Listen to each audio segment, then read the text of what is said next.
दूसरों के जहन में जिंदा रहो। और आपके विधायक जी, इतनी देर से मैं उनको सुन रहा था।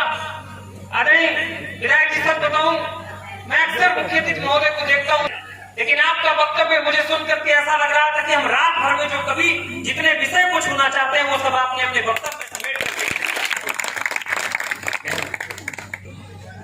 जानते भी हो वो कैसे बची है, और सभ्यता की जिस अटारी पर खड़े हो वो इन बदनाम लोगों ने रची है। ये बरसाना सबके बस की बात है।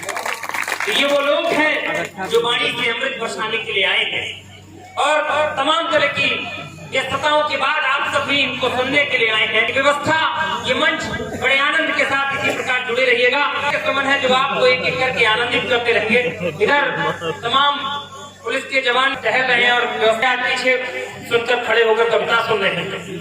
हम विशेष प्रणाम करते हैं सर, आप लोग को सम्मान करता हूँ, उतना आज तक किसी विभाग का नहीं किया। सम्मानी कोई विभाग ही नहीं, मजाक की बात नहीं है।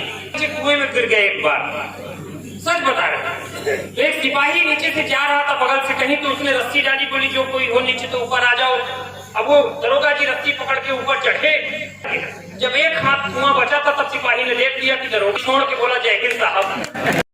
इस बार दरोगा जी ने देख लिया कि सुपरिटेंडेंट साहब है, तो इस बार दरोगा जी ने छोड़कर कहा कि जय हिंद साहब।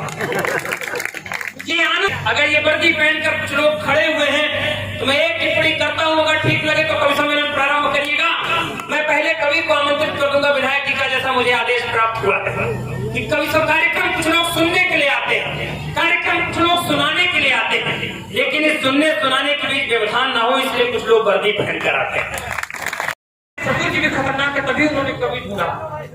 दौड़ करके गया, कहा पापा पापा दीदी रो रही, जीजा जी नहीं रो रहे।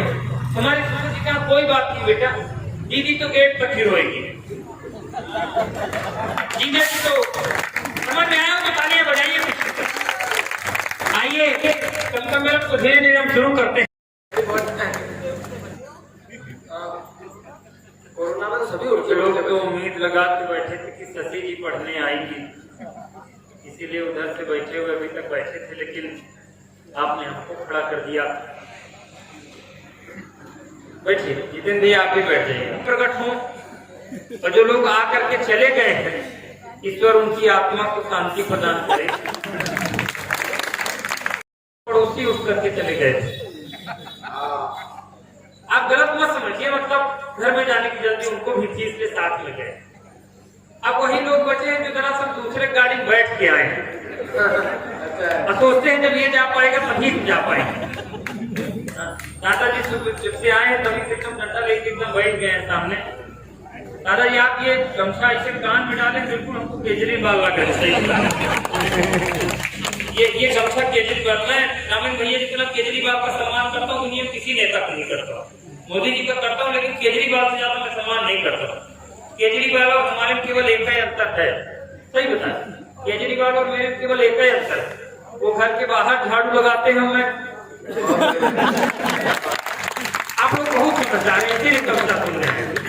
हाँ, आनंद के साथ मेरे दादा बिल्कुल डंडा लेके बैठे। जब से मैं आया हूँ तो मेरी नजर उसी डंडे पे गया है, सांस अटक जाती है मैं देखता हूँ। अभी भोपाल में हम कार्यक्रम पढ़ रहे थे, एक दिन तो एक सज्जन डंडा लेके टहले ऐसे, हमसे दादा मारेंगे क्या, कोई समस्या है क्या? बोले भैया मारेंगे क्या, कोई समस्या है क्या? तो कहेंगे तुमको कहा मारेंगे, लाला तुम तो अतिथि मेहमान हो, आए हो तो पढ़ो, हम लोग तो उसको ढूंढ रहे हैं जो तुम लोगों को बुलाया है। व्हाइट टाइगर की धरती है, जाते रहते जानते, रीवा व्हाइट टाइगर की धरती। ये अलग बात है कि आप लोग सोच रहे होंगे कि व्हाइट टाइगर की धरती में ब्लैक चिंपैंजी कहां से पैदा होगी। लेकिन आनंद के साथ माता का दरबार सदस्य बता रहे, एक बार और हमको बुलाया गया था सीतापुर, लेकिन मजाक नहीं कर रहे हैं, आप लोग को हंसी आ रही है कि बड़ी घटना हो गई थी हमारे साथ। नवरात्रि के कार्यक्रम में हमको बुलाया गया और जैसे ही होटल से लेके विख्यात भाई, देखिए हमारा चेहरा और सुनिए हमारी वाणी, नजर हमारे चेहरे पे, कान हमारी वाणी पे, ध्यान दीजिएगा, बिल्कुल स्लिप मत खोल दीजिएगा। जैसे ही ये होटल से लेके चले तो 4-5 लोग डंडा लेके खड़े हो गए। ये पूछे कि आपका ये कौन है, तो ये बोले कि हमारे भाई है, बताइए क्या दिक्कत है? तो बोले कि हम लोग नवरात्रि उत्सव वाले। तो ये पूछे कि चंदा उनका चाहिए? बोले नहीं चंदा नहीं चाहिए, ये बताइए आपका भाई 9 दिन के लिए खाली है क्या? ये हैरान हो गए, बोले आखिर करोगे क्या 9 दिन का तुम इनका? आप चेहरे से नजर मत उठाइएगा। बोले आखिर करोगे क्या 9 दिन का इनका? बोले नहीं हम लोग नवरात्रि उत्सव वाले लाइट, टेंट, पंडाल, माइक सब की व्यवस्था हो गई है। माता जी की मूर्ति भी आ गई है, लेकिन मूर्ति के नीचे जो राक्षस लेटा रहता है वो नहीं। लेकिन कोई बात नहीं, इनकी भी आदत खराब। एयर होस्टेस इनसे आई और पूछी कि सर क्या चाहिए आपको? ये शुद्ध पंडित आदमी है, आदत खराब। बोले हमको पूरी चाहिए, खीर चाहिए, कद्दू की सब्जी चाहिए। तो एयर होस्टेस इनके कान में मुंह लगाए और कहीं देखिए सर, आप फ्लाइट में बैठे विजय माल्या पे नहीं बैठे। आदत खराब, आदत। जब जयमाल्या पहुंचा तो मैडम से बोला थोड़ा और सबको भी 2 सवारी की और खा ले। आदत खराब, कोई दिक्कत नहीं। ये बता रहे थे कि कुतिया पे पिल्ले उल्ले, ये कोई बात है क्या पिल्ले उल्ले? मैं जहाँ रहता हूँ मेरे पड़ोस में हलवाई की दुकान है, इधर कुतिया ने 3 पिल्लों को जन्म दिया। इधर सच्ची घटना बताना नहीं चाहता था, पर ये बता दिए, याद दिला दी तो याद आ गई। इधर हलवाई की दुकान है, इधर 3 पिल्लों को जन्म दिए। तो तीनों पिल्ले एक एक कलर के थे, जैसे राम और विख्यात भाई थोड़ा थोड़ा मिलते हैं आपस में। एकदम तीनों पिल्ले एक जगह धोखा हो जाए। तो इधर जैसे हलवाई जलेबी तल के निकाला तो एक पिल्ला सुबह सुबह गया, तो जैसे मुंह लगाया तो एक छन्ना बना के दिया। एक करते आए तो बाकी दोनों पूछे कि कहाँ गए थे भैया? फिर कुछ न पूछो, हलवाई जलेबी तल रहा था, दिया एक पर आनंद आ गया। तो दोनों सोचे कि हम चूक गए क्या, तो धोखा हो गया। तो हलवाई सोचा कि इस बार ये न मानेगा, तो इस बार 4-5 छन्ना बना के। जब लौट करके आए तो कहा तब वो आए भैया, कहीं कुछ न पूछो, भैया को तो एक ही दिया, हमको 4-5। अब तीसरा वाला बिल्कुल नहीं सोचा कि हम चूक गए, चूक गया तो टोकरी में कूद गया।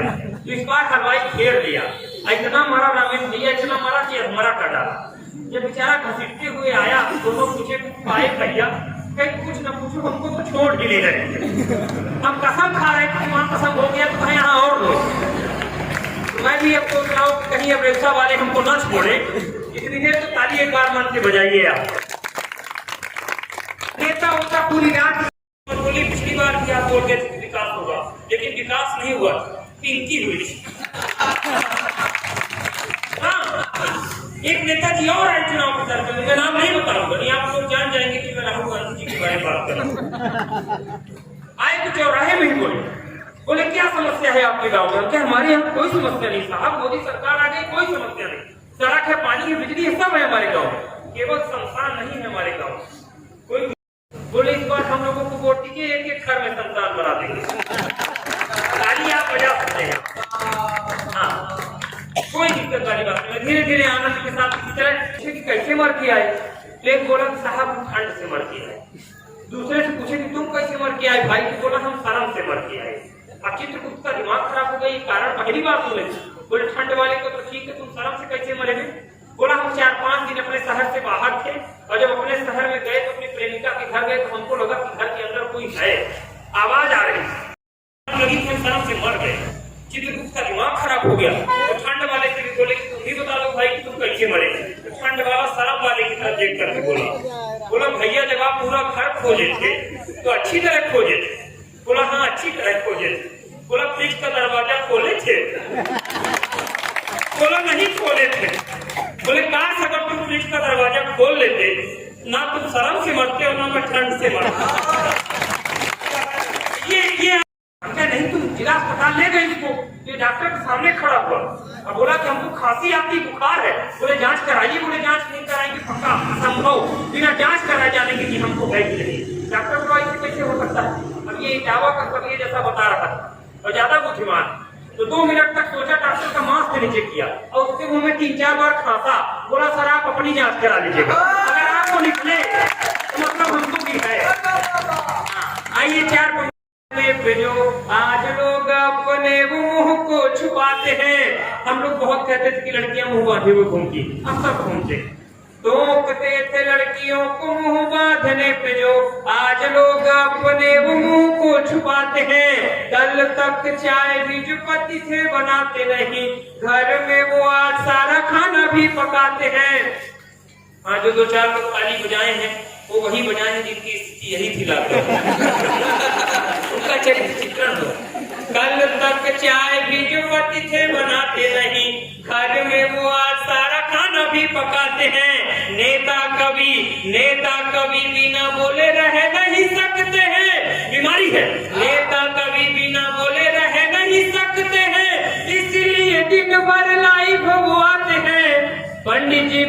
पूजा शुरू करने से पहले आचमन सैनिटाइजर से कराते। अच्छा है, पूजा शुरू करने से पहले। आइए एक छंद और निवेदन करता हूँ, सुनिएगा। एक महानायक का वो पृष्ठ पर खोल क्यों लिया गया? जो लोग ज्यादा ठोकने पड़े वो भी ताली बजा सकते हैं। कि मजबूरी में कभी जो बंद हुई थी किताब, प्रीति का वो पृष्ठ फिर खोल क्यों लिया गया? जिनके बिना थे कभी जीते नहीं एक पल, इतने बरस जाने कैसे है जिया गया। यौवन में भले एक साथ नहीं रह पाए, पहुंचेगा वहां तक जहां पहुंचाना चाह रहा हूँ। यौवन में भले एक साथ नहीं रह पाए, अब जाके उपहार उनको दिया गया। निकले तो अमिताभ थे कोरोना पॉजिटिव, रेखा जी के बंगले को सील क्यों किया गया? निकले तो अमिताभ थे। आप निवेदन करता हूँ, सुनेगा ये नियम अभी ही क्यों आना। कि संकट में आज पूरा देश जब जूझ रहा, आपदा को अवसर किसी ने बताया है। संकट में आज पूरा देश जब जूझ रहा, आपदा को अवसर किसी ने बताया है। घर में पड़े थे लोग, डर था ये इसीलिए सरकार ने ये अधिनियम बनाया है। कौन सा?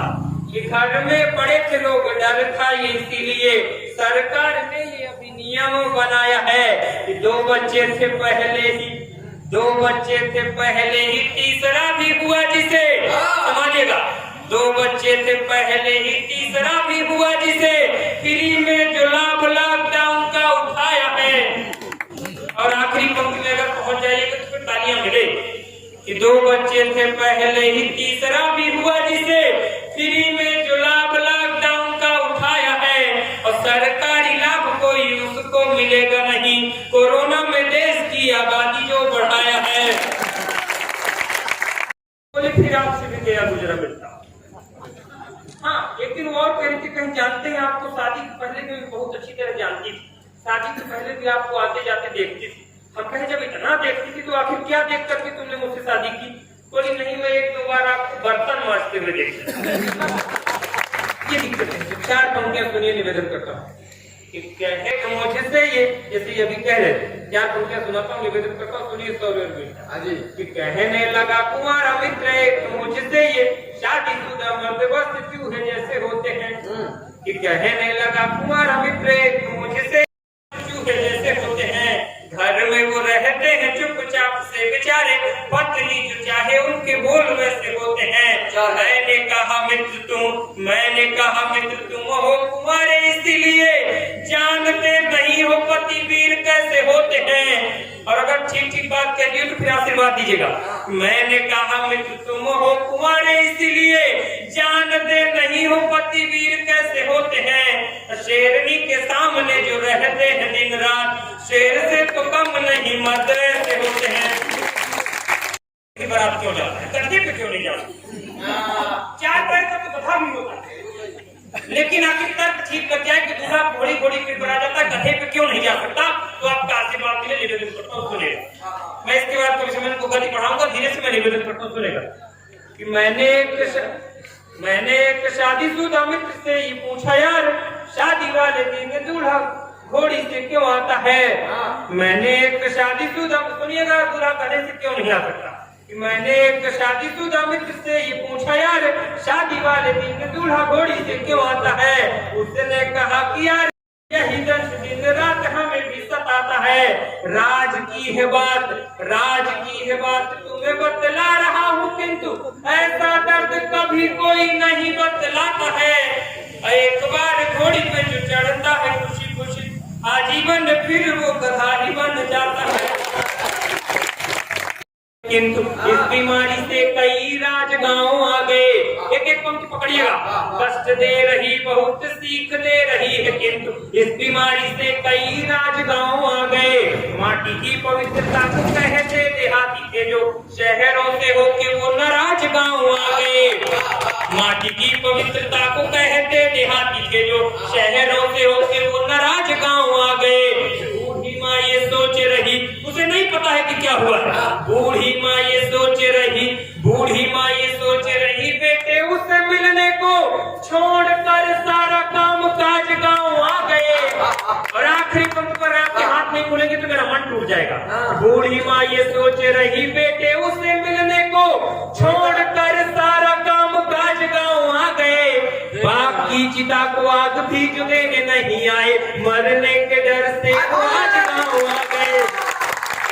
चित्र बनाइएगा, एक अजनबी सी सूरत थी, देखने में बड़ी खूबसूरत थी। मैंने पूछा क्यों मौन हो तुम? माता शक्ति अभी तक विराजमान है। मैंने कहा क्यों मौन हो तुम? मैंने पूछा कि क्यों मौन हो तुम? प्यारी ये तो बताओ कौन हो तुम? बोली अभी तक धरती ने मुझे जाना नहीं। बोली अभी तक धरती ने मुझे जाना नहीं। पापा क्या आपने भी मुझे पहचाना नहीं? पापा क्या आपने भी मुझे पहचाना? मेरे साथ पहली बार आया, संभाल लीजिएगा। पापा क्या आपने भी मुझे पहचाना नहीं? मैं बहुत ही जल्द किलकारी मारने वाली हूँ, मैं बहुत ही जल्द किलकारी मारने वाली हूँ, आपकी बेटी बनकर धरती में आने वाली हूँ, धरती में आने वाली हूँ। आंसू खुशी के छलकने लगे, बस इसी तालियों से मेरा मन दीजिएगा। आपकी बेटी बनकर धरती में आने वाली हूँ, आंसू खुशी के छलकने लगे। पिता पुत्री जब सपने में मिलने लगे, मैंने कहा कन्यादान में उस बच्ची से क्या कह रहा था सवाल? मैंने कहा कन्यादान, कन्यादान महादान है, ये वेदों की शिक्षा मेरी भिक्षा थी। बेटी का पिता बनो ये मेरी भिक्षा थी, इसलिए सारे दुख दारिद्रों को हर जाऊं, बिटिया लक्ष्मी बनकर आ मेरे घर जाओ, तुम्हारे आने पर खुशियां मनाऊंगा, नाच गाना और जलसा कराऊंगा, तुमको कांधे पर बिठाऊंगा, पालने पर झूला झुलाऊंगा, उंगली की पकड़कर स्कूल पढ़ने ले जाऊंगा, पढ़ा लिखा कर बड़ा अफसर बनाऊंगा। अरे आओ देखो तो बेटी मेरा देश कितना खूबसूरत है। रामेन भैया मैं उस बच्ची को इस माटी का गुणगान सुना रहा था। मैंने कहा आओ देखो तो बेटी मेरा देश कितना खूबसूरत है, जहाँ हर बाला देवी की मूर्त है। अरे जब कोई अपने सत्कर्मों का फल पाता है तब वो इस धरा पर जन्म लेकर आता है। तालियां आपने गलत जगह पर बजाई हैं। इतना सुनते ही कविता का यूटर्न मारिएगा, इतना सुनते ही उसकी सिसकियां फूट पड़ी। अगले पंक्ति पर आपके गुस्से की तालियां आएंगी मुझे पता है। इतना सुनते ही उसकी सिसकियां फूट पड़ी और वो गुस्से से मुझ पर टूट पड़ी। बोली सच है पापा, बोली सच है कवि देवता पैदा हुए थे इस देश में, अब तो बस परिंदे घूमते हैं यहाँ इंसानी देश में, अब तो बस परिंदे घूमते हैं यहाँ इंसानी देश में। है तुमको एक भी आंख खामोश न रहे, अगली पंक्ति पर मुझे पता है। डर है तुमको, तुम मत आना बिटिया, तुम बस रानी बनकर आना हो धरती में तो आओ तुम मर्दानी बनकर।